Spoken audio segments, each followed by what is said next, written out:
Assalamualaikum warahmatullahi wabarakatuh. Perkenalkan, saya Ejan Rambi MBD, dosen program studi pendidikan ekonomi Institut Asia. Pada kesempatan kali ini, saya ingin menjelaskan tentang mata kuliah yang saya ampuh dan bagaimana saya melaksanakan proses pembelajaran dan model apa yang saya terapkan. Nah, mata kuliah yang saya ampuh setiap semester yaitu mata kuliah pengantar akuntansi dasar. Mata kuliah pengantar akuntansi dasar ini merupakan mata kuliah wajib yang harus diambil oleh mahasiswa program studi pendidikan ekonomi. Nah, mata kuliah ini merupakan mata kuliah yang nantinya akan menjadi dasar bagi mahasiswa dalam memahami mata kuliah lanjut yang berhubungan dengan akuntansi. Oleh karena itu, mata kuliah ini harus memberikan pemahaman betul ataupun pemahaman yang utuh bagi mahasiswa agar nantinya mereka mudah memahami mata kuliah akuntansi yang nantinya akan diterapkannya ketika mereka menjadi guru di sekolah menengah atas maupun sekolah menengah kejuruan. Baik, untuk model pembelajaran yang diterapkan yaitu menggunakan cooperative learning. Nah, model ini saya terapkan setelah saya selesai memaparkan materi dan nantinya tugas yang saya berikan itu dikerjakan mereka di dalam kelas secara berkelompok. Nah, untuk mata kuliah ini, referensi yang saya gunakan dari berbagai sumber, salah satunya yaitu buku yang kami susun sendiri dalam program studi pendidikan ekonomi. Bukunya berjudul Akuntansi Pencatatan Siklus Jasa dan Dagang. Mata kuliah pengantar akuntansi dasar ini isinya adalah bagaimana siklus akuntansi dalam perusahaan jasa dan dagang. Nah, buku ini digunakan sebagai referensi dan sumber dalam pengerjaan tugas-tugas yang saya berikan. Baik, dalam pembelajaran di lokal, tentunya mahasiswa itu harus berinteraksi dengan dosen. Nah, bagaimana dalam proses pembelajaran itu, interaksi saya dan mahasiswa itu terbangun, dan interaksi mahasiswa dengan mahasiswa juga harus terbangun. Agar apa?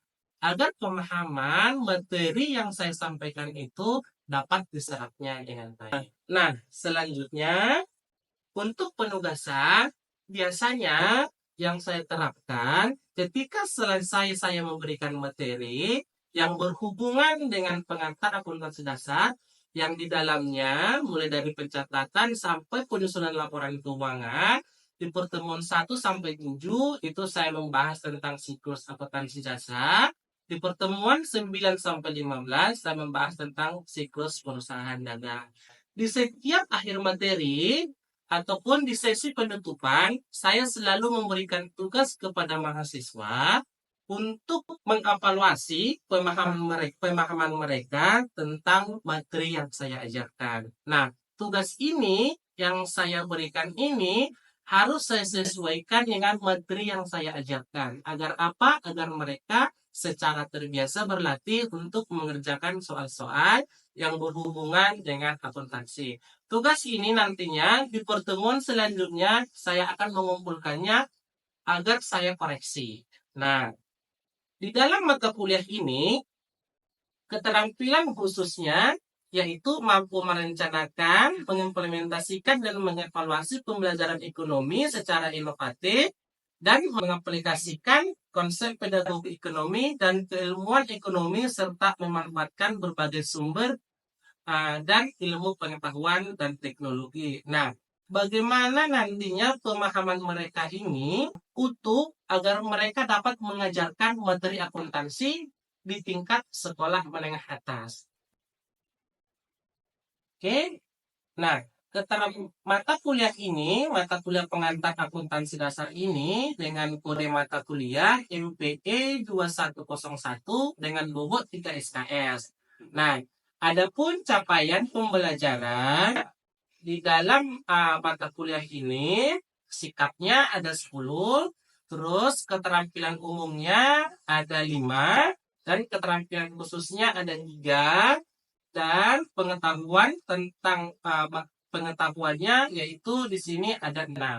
Nah, salah satunya mengenai keterampilan khusus yaitu mampu merencanakan, mengimplementasikan, dan mengevaluasi pembelajaran ekonomi secara inovatif dengan mengaplikasikan konsep pedagogik ekonomi dan keilmuan ekonomi serta memanfaatkan berbagai sumber belajar dan ilmu pengetahuan dan teknologi. Nah, yang kedua, mampu mengkaji dan menerapkan berbagai metode pembelajaran ekonomi secara inovatif. Yang ketiga, mampu menerapkan konsep prinsip manajerial yang didukung oleh soft kompetensi dalam bidang pendidik. Nah, bagaimana nanti mahasiswa ini kita arahkan menjadi seorang guru yang profesional, yang memiliki soft skill, yang memiliki kompetensinya sebagai seorang pendidik. Oke, tujuan mata kuliah ini yaitu mahasiswa mampu menyelesaikan siklus akuntansi perusahaan jasa dan dagang sampai dengan pelaporan keuangan. Nah, pengetahuan nanti mereka dapatkan itu mereka dapat mengajarkannya di tingkat sekolah menengah atas maupun tingkat sekolah menengah kejuruan. Oke, adapun penilaian yang saya lakukan adalah kehadiran mahasiswa itu dari bobot nilai itu 10% dan mahasiswa itu bobot kehadirannya itu harus di atas 75. Nah, artinya dari 16 kali pertemuan, mahasiswa itu harus wajib hadir sebanyak 12 kali. Nah, adapun tugas kelompok yaitu 25% dan attitude-nya 10%. Nantinya UTS-nya 25% dan ujian akhir semester itu 30%, sehingga totalnya 100%. Oke, penilaian ataupun borang indikator penilaian itu sudah saya sampaikan kepada mahasiswa yang saya bagikan RPS di awal pertemuan. Mereka akan mengetahui apa-apa saja komponen penilaian yang saya berikan, sehingga mereka tidak akan melewatkan salah satu indikator bobot penilaian yang saya terapkan. Oke, cukup sekian untuk pemaparan tentang mata kuliah ini, dan nantinya mata kuliah ini akan bermanfaat bagi mereka. Terima kasih. Assalamualaikum warahmatullahi wabarakatuh. Waalaikumsalam warahmatullahi wabarakatuh. Baik, alhamdulillah bersyukur kita kepada Allah Subhanahu wa taala. Allah memberikan kita kesehatan sampai hari ini.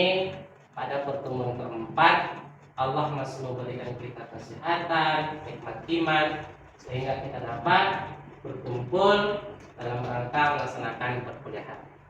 Baik, sebelum kita melaksanakan perkuliahan, kita berdoa dulu menurut agama dan kepercayaan kita masing-masing. Doa dimulai.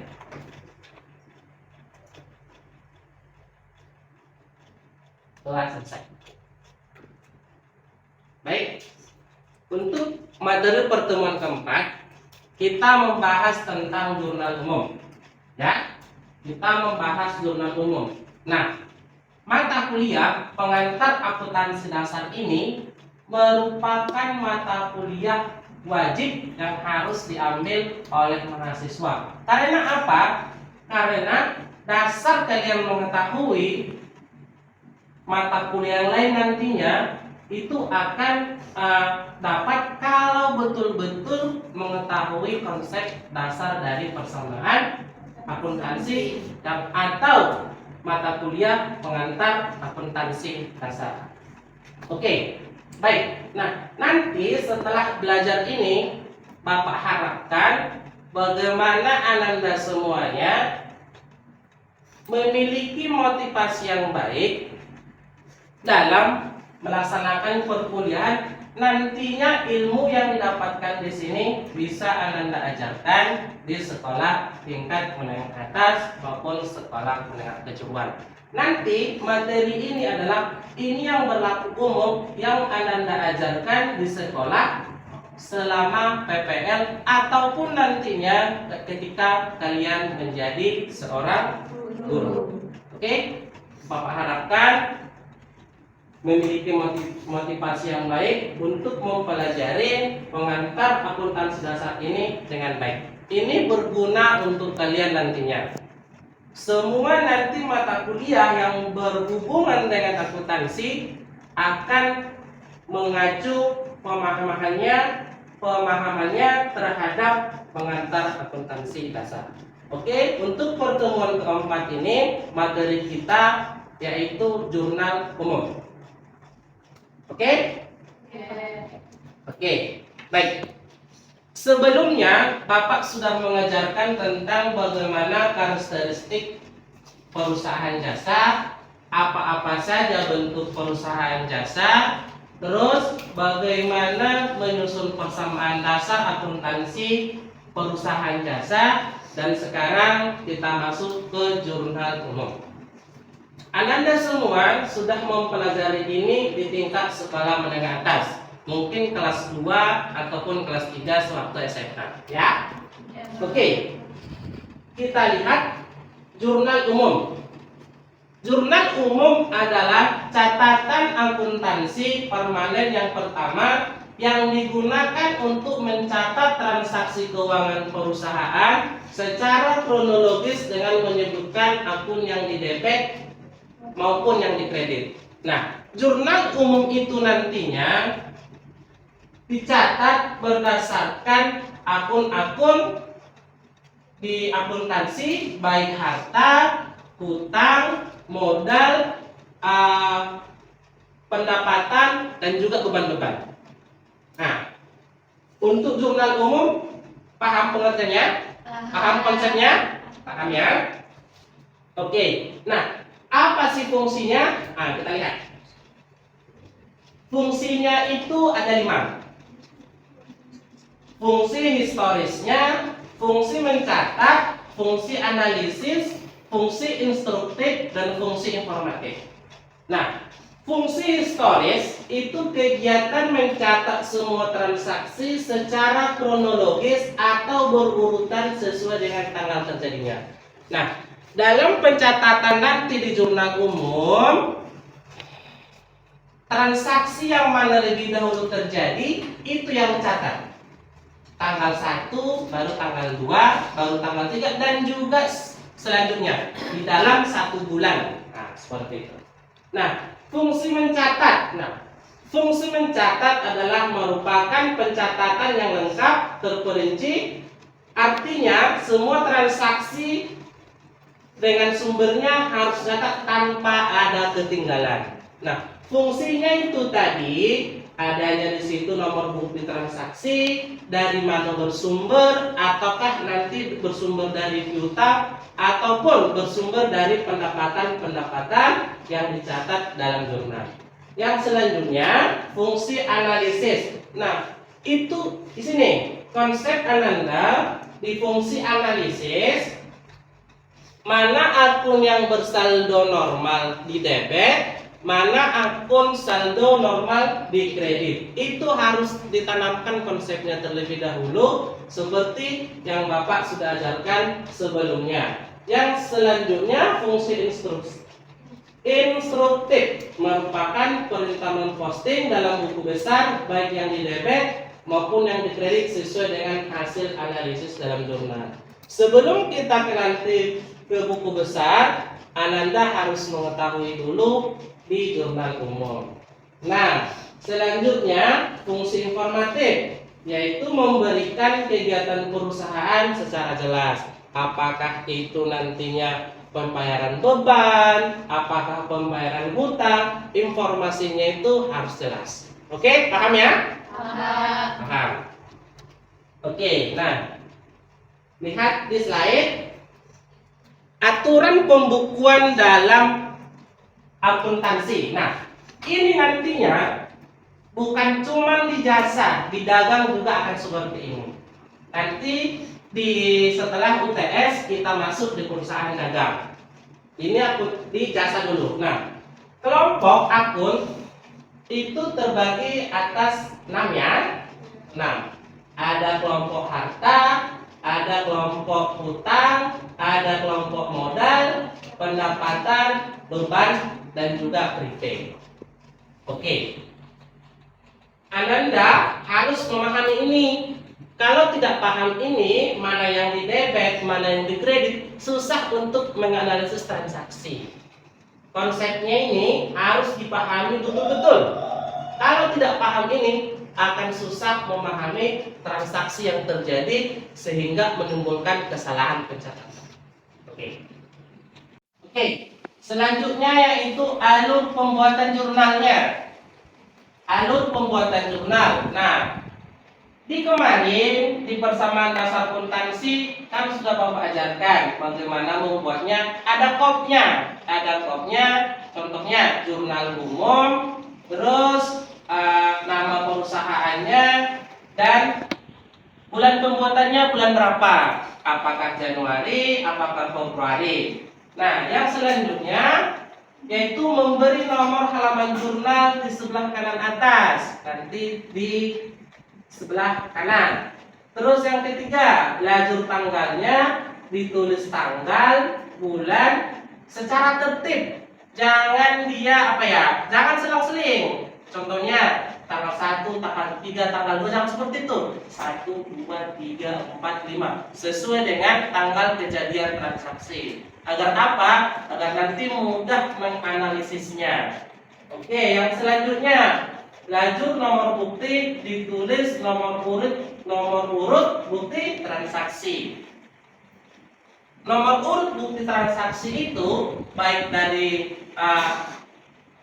hasil dari perusahaan kita, contohnya nomor buktinya pengeluaran kas 01, terus pemasukan besoknya 02, ataukah dari perusahaan lain, apakah orang itu 05, apakah 06, tergantung nanti di bukti transaksi. Oke, terus lajur uraiannya ditulis akun yang berubah dengan cara tulis akun yang didebit pada baris pertama. Terus baris kedua akun yang dikredit dan agak mencolok ke dalam. Paham ya? Mungkin sudah paham konsep itu dulunya. Nah, sekarang Bapak hanya menjelaskan kembali. Terus yang ketiga, baris ketiga keterangan singkat atau beri tanda kurung. Terus yang selanjutnya, apabila jurnal sudah diposting ke buku besar, maka kolom referensi jurnal diisi nomor akun sesuai dengan akun yang bersangkutan.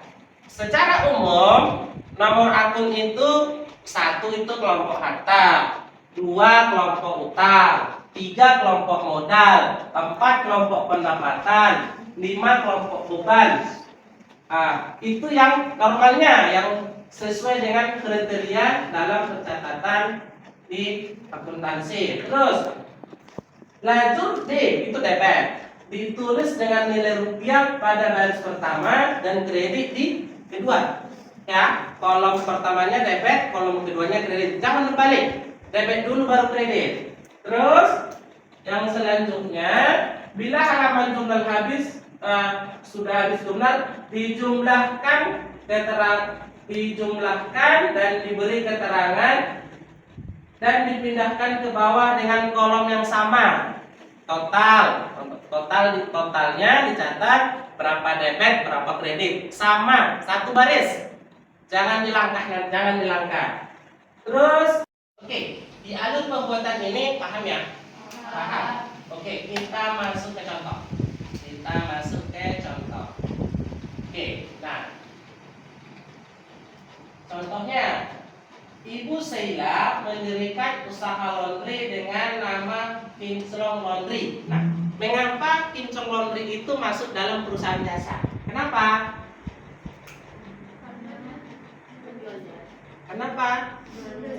Karena dia menjual jasa, bukan dagang ya, dia menjual jasanya. Oke, kita tengok contohnya.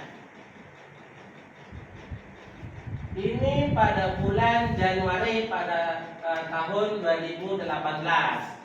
2 Januari, Ibu Sheila menyetorkan uang dalam usahanya sebesar 23 juta. Terus tanggal 5, Ibu Sheila menyewa gedung untuk tempat usaha selama 1 tahun sebesar 12 juta. Oke, kita lihat penjurnalannya. Oke, nah seperti ini ya. Tuliskan di atasnya jurnal umum. Di sini di kelompok tanggal, keterangannya, referensinya atau nomor akunnya, debit kredit. Ini belum saya jumlahkan karena belum selesai dianalisis transaksinya 1 bulan tadi. Ini Bapak buatkan sebagai contoh. Tanggal 2. Apa tadi soalnya? Ibu Sheila menyetorkan uang dalam usahanya sebesar 23 juta. Oke. Nah, jurnalnya yaitu apa yang bertambah? Kas. Bertambah. Modal. Yang dikredit apa yang bertambah? Modal. Nah, seperti transaksi yang tadi sesuai dengan perintahnya, buat kolom tanggalnya, keterangannya yang dikredit agak colokan ke dalam. Agak colokan ke dalam. Kalau mungkin di komputer mungkin di spasi 2 atau 3 kali di Excel. Kalau di buku dijauhkan aja gitu. Kasnya saldo nomor akunnya 111, modal akunnya 311. Sama 23 juta.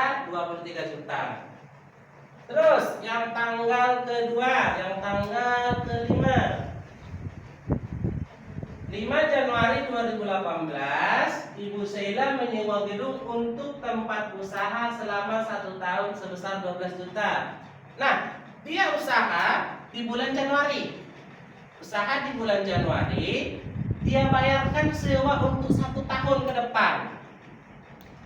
Nah, ya? Apa jurnalnya?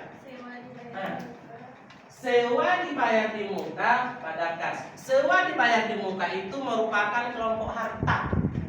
Karena itu sudah kita bayarkan, untuk 1 tahun ke depan. Itu investasi kita ataupun uang kita yang keluar untuk 1 tahun ke depan, sehingga kita tak perlu lagi bayar di bulan Februari sampai dengan Desember.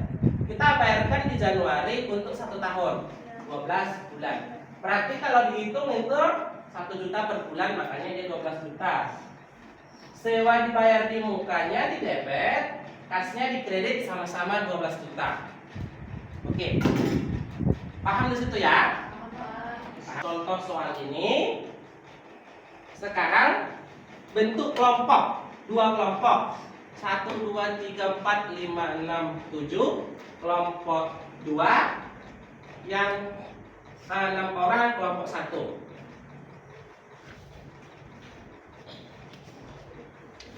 Oke, silakan dibentuk kelompok secara lingkaran.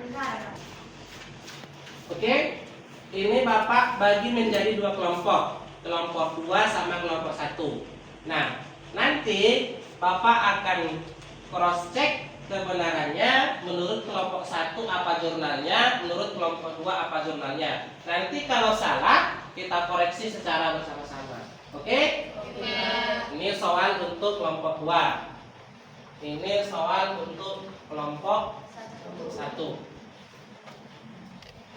Oke? Baik, akan dikerjakan secara berkelompok.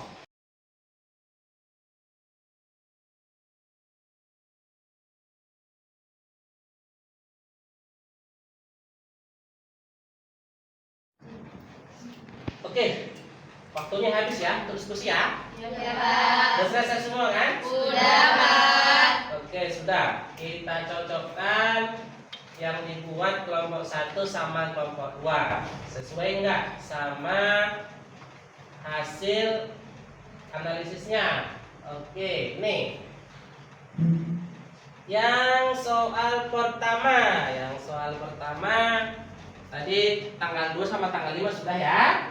Sudah. Oke. Nah, tanggal 10 kelompok 1 apa jurnalnya?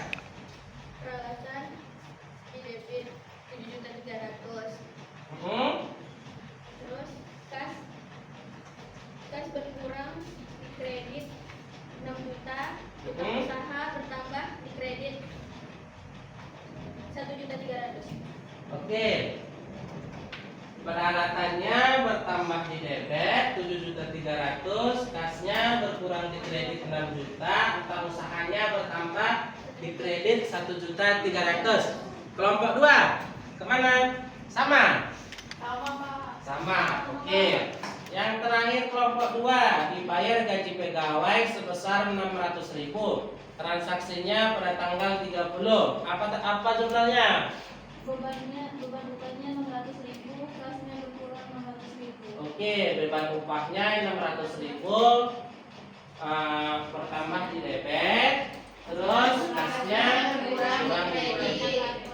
Oke, nah nomor akunnya ingat ya, kelompok harta 1 duluan, kelompok utang 2,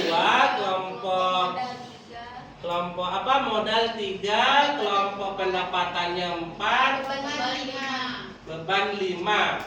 Oke? Oke. Untuk tugas nanti saya akan kirimkan melalui WA. Saya nanti akan kirimkan tugas melalui WA untuk dikerjakan di rumah mengenai transaksi jumlah umum. Tugas nanti akan saya kumpulkan di pertemuan ke-5. Silakan bereskan tempat duduknya, silakan kembali disusun seperti yang tadi. Ya. Oke, ada yang mau ditanyakan? Pak, sebelum melanjutkan tugas ada yang ingin saya tanyakan. Oke, silakan. Bagaimana saldo normal pada akun cuitan? Saldo Oke. normalnya di debit akun kredit. Oke. Nah. Mengenai saldo normal, sebelum nanti dikerjakan tugas yang saya kirimkan tadi. Nah, ini ketentuannya. Kelompok tadi yang ditanyakan tentang piutang. Piutang itu masuk dalam kelompok akun harta. Harta itu saldo normalnya itu bertambah di debit dan berkurang di kredit. Itu piutang. Ada kas, ada piutang, ada sewa dibayar di muka, ada beban dibayar di muka. Yang berbaur dia kas, piutang, dan beban-beban yang dibayar di muka itu masuk dalam kelompok harta, dan saldo normalnya itu ada di debit maupun di kredit. Oke? Dan mohon maaf, saldo normalnya ada di debit dan berkurangnya di kredit, atau bertambah di debit, berkurang di kredit. Oke, paham ya? Paham. Oke, Bapak mau absen dulu. Cukup ya untuk pertemuan kita hari ini.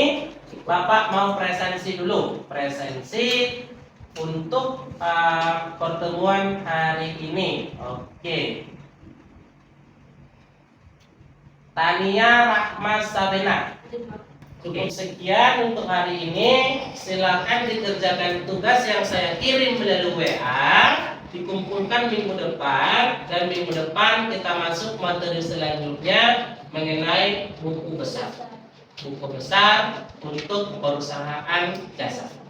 Oke, karena semua silakan dikerjakan nanti, dikumpulkan agar nanti mudah memahami materi di pertemuan selanjutnya.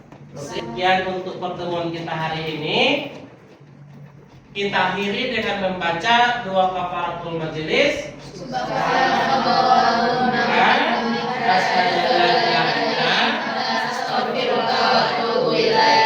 Oke, assalamualaikum warahmatullahi wabarakatuh.